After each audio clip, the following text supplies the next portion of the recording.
سلام علیکم. آپ سب پر سلامتی ہو. رمضان المبارک کا بابرکت مہینہ اپنے اختتام کو پہنچا. اس کا آغاز اپنے ساتھ بے انتہا خوشیاں، رحمت، برکتوں کی بہار اور آسانیاں لے کر آتا ہے. ہمارے گھروں میں یہ مہینہ مہمان بن کے آیا. ہم نے اس کے فیوزات، برکات کو محسوس کیا. رمضان کا مہینہ ہماری زندگی میں، ہماری شخصیت میں بے انتہا تبدیلیاں لے کر آتا ہے. ہماری سوچ، ہمارا عمل، ہماری منزل اور مقصد تبدیل ہو جاتا ہے. ہم اپنے سے زیادہ دوسروں کا خیال، دوسروں کا احساس، دوسروں کی فکر کرتے ہیں، اور یہی مقصد ہماری زندگی کا ہے. اپنے لیے تو سب جیتے ہیں،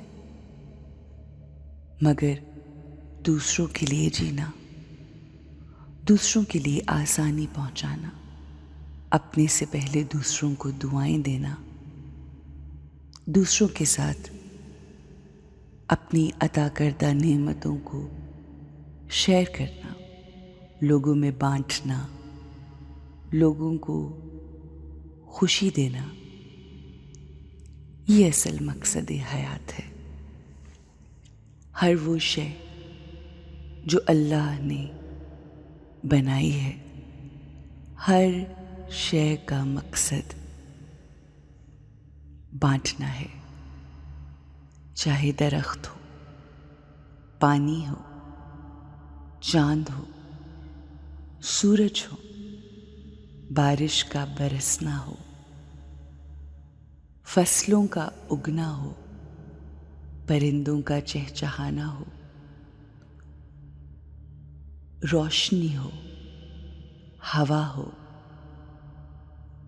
خوشبو ہو، چرند پرند ہوں، نباتات ہوں، جمادات ہوں، اللہ کی ہر پیدا کردہ شے کا مقصد دینا ہے، شیئر کرنا ہے، دوسروں میں بانٹنا ہے، اور بانٹنے کے بعد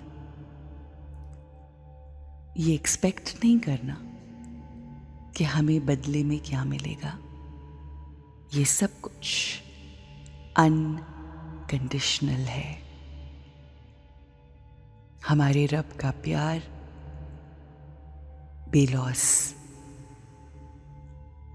انکنڈیشنل ہے. اسی طرح یہ رمضان المبارک بھی یہی سکھاتا ہے کہ ہمیں اپنے ارد گرد لوگوں کا خیال رکھنا ہے. ہمارا وجود نور ہی نور ہو، رحمت ہی رحمت ہو، آسانی ہی آسانی ہو، خوشی ہی خوشی ہو، کیونکہ یہی تو ہماری روح کی کوالٹیز ہیں. ہمیں اپنے روح کے باغ کو زرخیز کرنا ہے. ہماری روح اور ہمارا جسم مل کر ہم بنتے ہیں. ہم اپنے نارمل دنوں میں فوکس اپنے جسم پہ رکھتے ہیں، لیکن یہ مہینہ ہمیں یہ سکھاتا ہے کہ ہمیں اپنی روح کو کیسے پروان چڑھانا ہے، اپنے روح کے باغ کو کس طرح سے زرخیز کرتے ہوئے اس میں خوشی، سکون، آسانی، محبت کے پھول لگانے ہیں، کیونکہ باغ کا اصل تو پھولوں اور خوشبو ہی سے ہے۔ ہمیں اپنی روح کی پرورش کرنے کا موقع رمضان المبارک میں ملتا ہے، مگر اب جب ہم رمضان المبارک کے اس بابرکت مہینے سے بہت سی رحمتیں، برکتیں، فیوزات سمیٹ چکے ہیں، اپنی روح کے باغ کو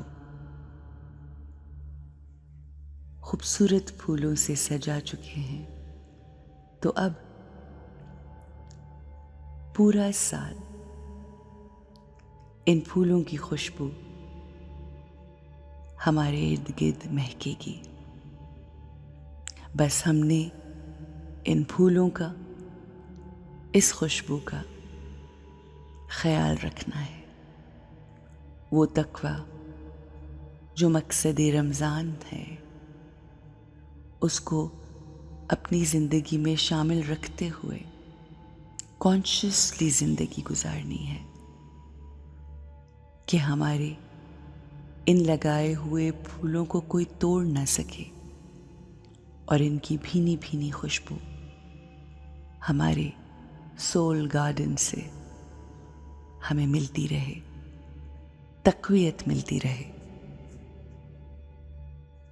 یہ مقصد ہونا چاہیے عید کے بعد ہر آنے والے دن کا۔ آپ سب کو بہت سی خوشیاں عطا ہوں، اور وہ روح جس کی پرورش ہم نے 30 دن کی، اس پرورش سے ہمیں اور ہمارے ارد گرد کے لوگوں کو آسانیاں، خوشیاں اور سکون ملے۔ بہترین زندگی آپ کی منتظر ہے۔ عید کے بعد آنے والا ہر دن آپ سب کے لیے خوبصورت، دلکش اور خوشگوار گزرے۔ آمین یا رب العالمین۔